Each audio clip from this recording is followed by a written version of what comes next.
It's time for The Story Behind the Person, featuring lively, in-depth conversation with compelling guests from our community.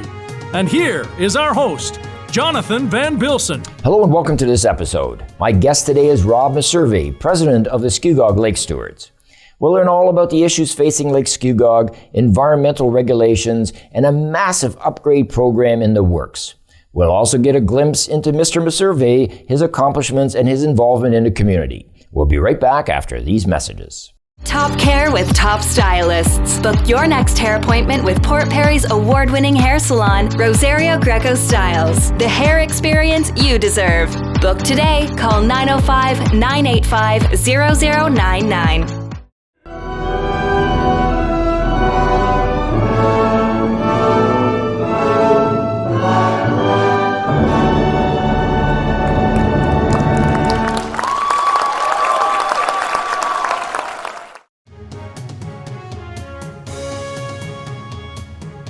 Welcome back. My guest today, as I mentioned, is Rob Messervey. He's the president of the Scugog Lake Stewards. Rob, welcome to the show. Thanks for having me, Jonathan.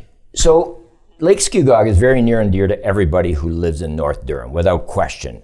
There's a lot of history associated with that lake. It was man-made, there was a dam that went bad, and all kinds of stuff. Give us a little bit of background, if you would, on the lake itself, how it sort of became a lake.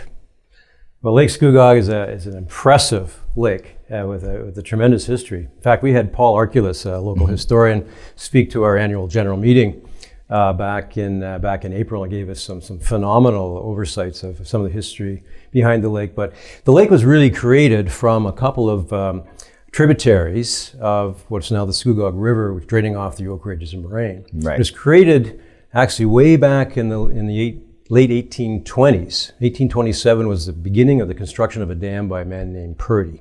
Okay. At the south, or at the outfall of what's now the lake and the entry into the Scugog River. And he was building that for the purposes of milling. Right. Now, he built that to no specifications that we're aware of.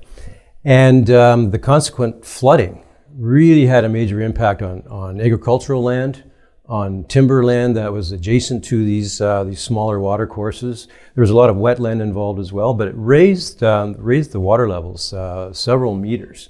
Really? It also impacted our First Nations, the Ojibwe, who were on the island at the time, and that was a major food source in that area, and a lot of that area was flooded. So Lake Scugog really was created by virtue of the construction of that dam. Now, that dam was reconstructed. I imagine that dam would have also caused a lot of diseases and stuff with stagnant water forming and things like that, right? Which couldn't have been good for livestock or for people. Right. We're not sure that it had a proper spillway, so It raised the water level much higher than it is today. Okay. So yes, there was stagnation of water, probably issues with disease, as you say. And the water body quickly was becoming eutrophic, or is becoming very, very enriched with all the decomposition of trees and the agricultural land that was flooded.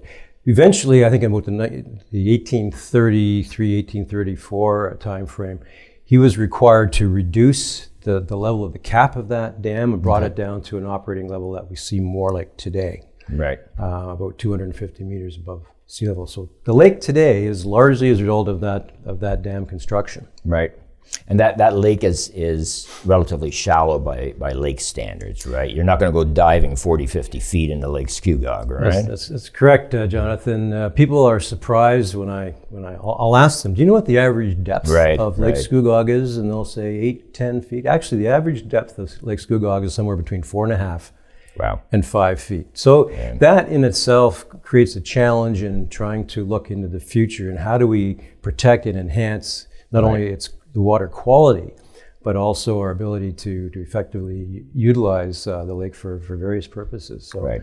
And I would also assume that over the 100 years after the lake was formed, there was not a lot of attention paid to looking after the lake, right? There wouldn't have been a lot of let's preserve the lake and so forth. It was kind of like a place to go and have fun and leave it at that, right? People didn't care too much about the environment. That's correct, Jonathan. I'm not aware until at least perhaps into the 1950s, 1960s that there was any concerted effort to deal with water quality issues. Yeah. Certainly the management of the dam became a bit of a focus to make sure that it wasn't either flooding additional land or creating low water levels, which would obviously affect navigation and of course boating use.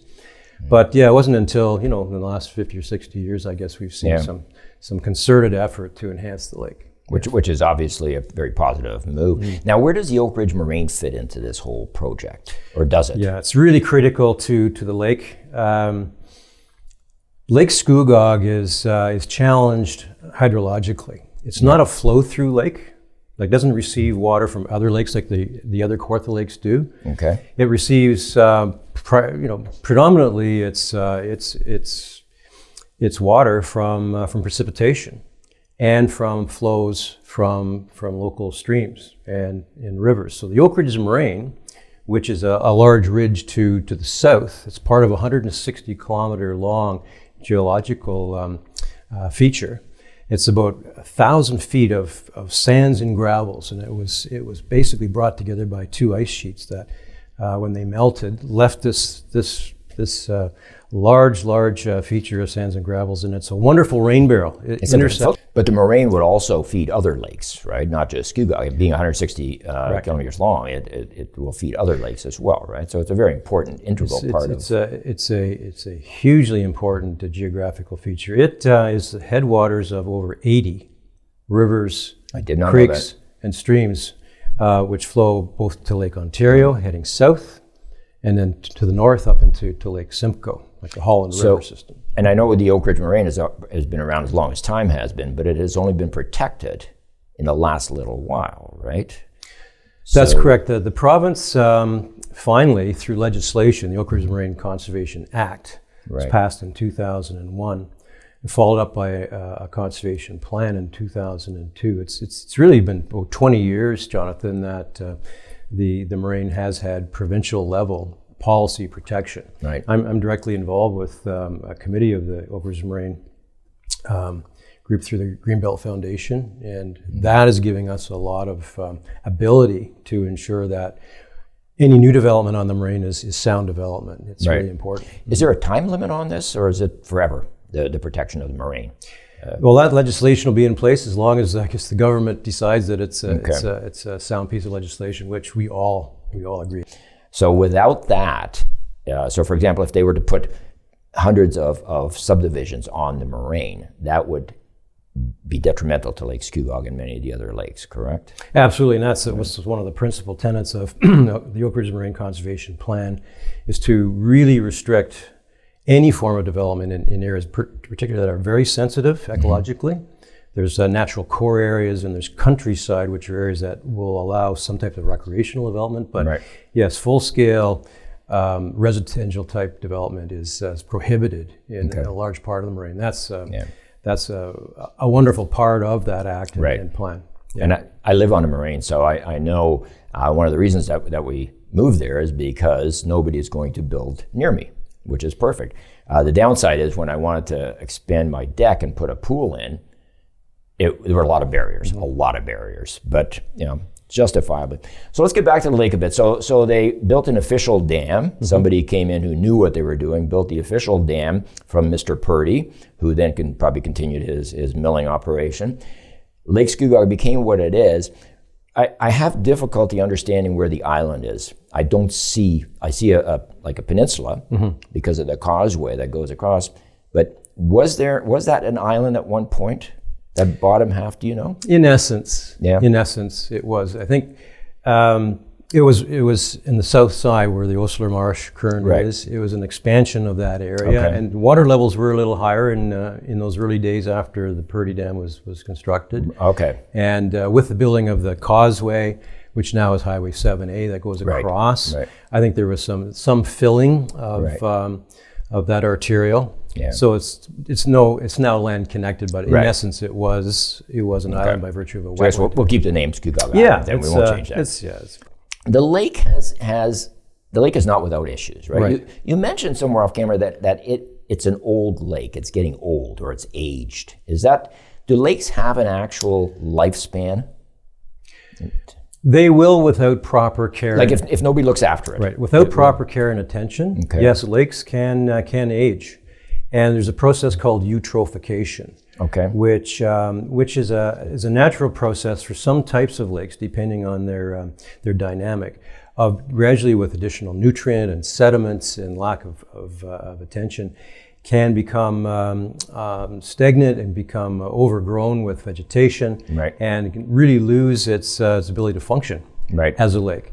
The Lake Scugog is challenged in the sense of it's very shallow, and there's been over the 2 centuries significant development. Just think that Lake Scugog has 172 kilometers of shoreline. There's over 2,200 residential and business properties on the shoreline.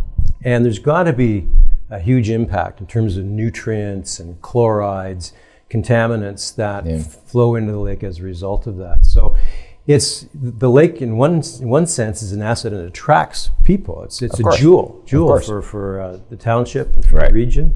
At the same time, it's heavily utilized. And so we have to continue to be mindful of the types of opportunities we have to deal with some of those impacts, and look forward to ways that we can actually restore elements of the lake. And the Lake Scugog Enhancement Project, which I think we'll be talking about, is an example of that. So are you restricting, or are there restrictions in place as to how many people you can have on the lake, living on the lake? Like if somebody decided, hey, I'm going to buy a piece of parcel of land, I'm going to build 25 houses, is that a doable thing, or is it now restricted?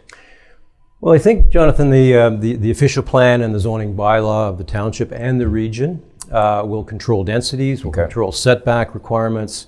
We'll assess, the amount of development footprint that is permitted in areas that are zoned or designated. So something's being done. So there are controls to make sure that any development into the future is reasonable relative to impacts. Yes. Yeah, I had no idea that was the population of the lake itself. Like that just blows me away, because the first thing you think about is people are having fun living on a lake, but then you also think that there's waste going in. There's fuel from motors, from boat motors, things like that, and that's just something that I just think there's 1,000 boat slips. Really? Thereabouts, around the lake, and we also have 13 communities, not just Port Perry, but think of all the communities around the lake that provide support to residents. So there's a lot of activity. I can imagine. I'm gonna stop you there, because we're gonna take a break. When we come back, we are gonna talk about all the new things and the future of the lake, because that's very important. So please join us in a few minutes. We'll be back right after these messages. It's about your brand, and at PP Print, we can help create promotional products and apparel that will put you above your competition. PP Print, more than just print. At Voss, your independent grocer, it's all about hometown living and shopping.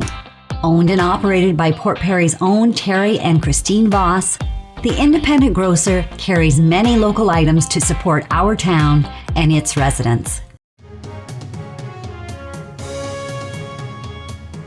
Welcome back. My guest today is Rob Messervey, who is the president of the Scugog Lake Stewards. Rob, welcome back. You gave us a lot of interesting information about the origin of the lake and some of the things that I just had no idea, the number of people, for example, that lived on the lake. Now, the issues with Lake Scugog go way back to the Eurasian milfoil, I believe, was one of the very first, and I have no idea what that is. So maybe you can explain that a little bit. One of the major stressors of the lake are invasive aquatic plants. And one of the ones that really caught our attention collectively, starting in the late 1990s, early 2000s, was Eurasian milfoil, and there's curly pondleaf as well as another example. Interestingly, these are species that seem to have come from Europe and Asia with very little natural controls once they arrive here. The story behind Eurasian milfoils, it probably came in tanks when carp were being introduced into some of the Great Lakes and lakes around the region. And it spreads very, very quickly. And in Lake Scugog, it took over very quickly in the early 2000s. It's a weed, is it? Or? It is. We call it an aquatic plant. Right. It's fast growing. It's got a feather-like leaf on it, and it will grow to through the whole water column. Really? And that would be difficult on boating too. Yes, for very much propellers. so. And it's very difficult to control in that if you try and harvest it or remove it physically, it'll fragment. And those fragments of themselves can reroot in a new area and start a whole new area of growth that was previously not subjected to it. We tried as stewards to apply a milfoil weevil. It's a small insect. And that was being studied, and there were some successes in small areas in other lakes. Right. And so we invested in a couple of years of research, and then actually a very labor-intensive process of putting these weevils on the milfoil in areas of the lake. Okay. Some success, but we found that these weevils didn't overwinter well, maybe because of our climate. And it's just very, very labor intensive. The good news is that for some of these invasive species, Mother Nature seems to help us out in terms of seeing some reduction, some dieback. And so Eurasian milfoil, while it was a major problem maybe in the first decade of the 2000s, it's not so much the prominent issue as a couple of the other species. Because I know the one that I keep hearing about is starry stonewort. Yes. And that seems to be a real issue. Right. That is our primary issue right now, and we've done a lot of research on that over the last number of years. We even have. What exactly is it? Well, starry stonewort, again, it's an invasive from Eurasia, as far as we know. It's not even a macrophyte or a plant, as we call it. It's a macroalgae, but it has a pillow-like type of form, and it has very hard structure. And in fact, zebra mussel are attracted to it because zebra mussel like to attach themselves to hard surfaces. But it covers the bottom of the lake in these big billowy areas, and it will grow towards the top of the lake. But we find it in Scugog right now, largely covering the bottom. The problem with starry stonewort is we know of no natural controls. The same issue as with the Eurasian milfoil. If you try and remove it physically, it fragments and it's going to reroot itself. It is very, very impactful on fisheries in that it's so dense, fish can't even migrate through this stuff. So would that contribute to the lack of the walleye population? Yes, we think that's one of the issues. Really? And it also removes a lot of the oxygen from the lower depths of the lake. It creates an anoxic condition in the lake, and that affects not only fish, but what they feed on. The whole environment in the lake is impacted. So what will happen if that becomes so solid? Like, what will happen? The lake will just die? Well, it will have a real impact on fisheries and really the whole food web. So our efforts really is to try and reduce its ability to spread, and that's through control of runoff, and the contaminants, the nutrients, the chlorides that right now are flushing into Lake So you're Scugog. trying to starve it, basically. Basically, yes. Remove its ability to feed itself. Right. Because it feeds on the nutrients. In fact, it'll even release some of the nutrients that are in the sediments, just by the nature of how it grows and how it moves. So it releases phosphorus, and it's really a harmful plant. We've been part of a collaborative even with groups in New York State and with the White Stony Clear Lake associations. They're seeing it in Stony Lake and up into Large Cedar, Lake Simcoe. So we've got a lot of collaborative science going on. We did about 3 years of very, very significant study with the leadership from Ontario Tech University and York University to look at. Originally, it was what is causing the decline of walleye, but then we realized that starry stonewort and some of the other invasives in the lake had a real significant, and so that all became a major 3-year research study that we were leading. And this stuff grows, so it's going to affect boats and motors and things like that, or does it stay at the bottom? Right now, we're finding it more in the bottom part of the water column, but it will certainly, given the depth of Lake Scugog in the shallower area, it can certainly rise to the entire column. So if the lake was 40 feet deep, it would not be near as much of an issue. Correct. I see. Correct. So let's talk about the enhancement project, which has been a buzzword that's been out for a few years. What exactly is it? It's a major project for the community. It's something that I've been involved with even when I was the Chief Administrative Officer at Kawartha Conservation. I was very much involved with the township and with the Scugog Stewards at the time to look at a major pilot project that could really demonstrate how we can intervene and have a result that's visible and has a real economic benefit to the community.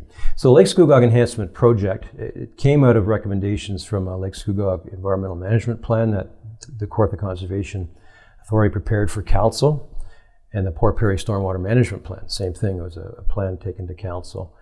And it recommended a project in Port Perry Bay, because that's where a lot of nutrient and contaminant loading into the bay. And the bay is basically where Palmer Park and the causeway is, in that area. That's correct. Right? It's the southern part of the shoreline through Port Perry.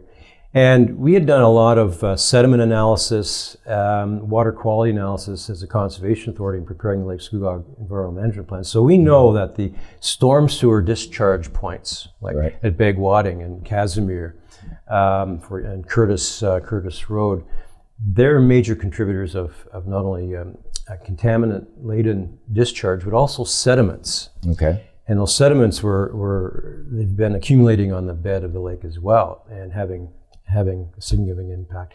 So collectively, sediment loading and contaminant inputs have affected really the diversity of fish and the food web there. So the project involves massive dredging of the Port Perry Bay area. We're going to dredge about 15 acres of the bed of the lake down to a depth of about 1.8 meters, which is getting down to where the plants are rooted. So you're going to get the roots out. We're going to remove that vegetation, including starry stonewort, from that area. We're going to create a gentle slope out into the lake of a 1 to 6 slope. So it's a gentle slope that won't erode. And we're going to place that dredged material, by and large, behind a to-be constructed berm. And the berm is going to be imported clean material that will be really an extension of the waterfront trail and behind Joe Fowler and the Begwating Parks, and connect into the property behind Voss. It's an extension of that trail, but that berm will hold in this dredged material. And we're going to use that dredged material behind the berm to create what we're calling an enhanced or a constructed wetland. So it's gonna grow the way it would normally grow, just not in the lake. It'll just be protected by this berm. That's correct. And the really beneficial function of this wetland is going to intercept and it's going to collect stormwater from 3 major systems that flow under the streets of Port Perry. And through some of the stormwater management infrastructure, we're going to be able to collect that sediment, and the township will probably be involved in a multi-year management maintenance plan. But we're installing stormwater facilities such as oil and grit separators, for example, which collect the oils and the contaminants and sediments. We can remove that. Now currently flow into the lake? Yes. So all the water from the housing from the town flows into the lake. Yes. So all the runoff that contains fertilizers and pet waste, and there's goose droppings, the things that you'd normally appreciate, come from an urban environment. Some of the agricultural land as well beyond. It's directly flowing into the lake. There are some stormwater management facilities now in the Port Perry area, but a lot of discharge is still direct, and this will intercept that. And at the same time, we're going to use this wetland to create habitat. We're going to plant native species. We're going to create habitat for reptiles and amphibians. It will, by its design, will allow some fish spawning to actually occur in there as well. And I think it's going to be a great educational opportunity for schools, even residents, to understand what the benefits are of this project. When's it going to happen? Well, we're very hopeful, Jonathan, that if we can get our final approvals from the approval agencies, and there's federal agencies as well as the provincial government. We've been through 6-7 years of review and design. We hope to start the first part of this program, which would be the stormwater management stuff, this fall. But it depends on those approvals coming in and our ability to finalize our fundraising. We have a gap of about $700,000 that we need to deal with. Okay. The so major part, drop in the bucket for this town. We've had some great contributions, and we're very pleased with the contributions. The main part of the project, Jonathan, will be in 2023, and because it's going to take about a year for that wetland to stabilize, we'll probably see the completion, lean over into 2024. We have about a minute or so left. I want to get a little bit of background on you. What's your, obviously you're very dedicated to this. So have you been in this industry for your career, your entire career? Or? Yes, my career really has been involved in natural and environment management. Okay. I've been involved with 4 conservation authorities, 2 of which I was the chief administrative officer, including the Kawartha. In between that time, I spent about 23 years with the Ontario Ministry of Natural Resources, with oversight for conservation authorities and water management, including the Great Lakes. So the work I did with Kawartha Conservation immersed me significantly with council, with staff, with the community, with the Scugog Lake Stewards and agencies on some of this work. And I thought after I left Kawartha, I wanted to continue and contribute my time and effort and some of my expertise to helping to see this project and other projects come to fruition.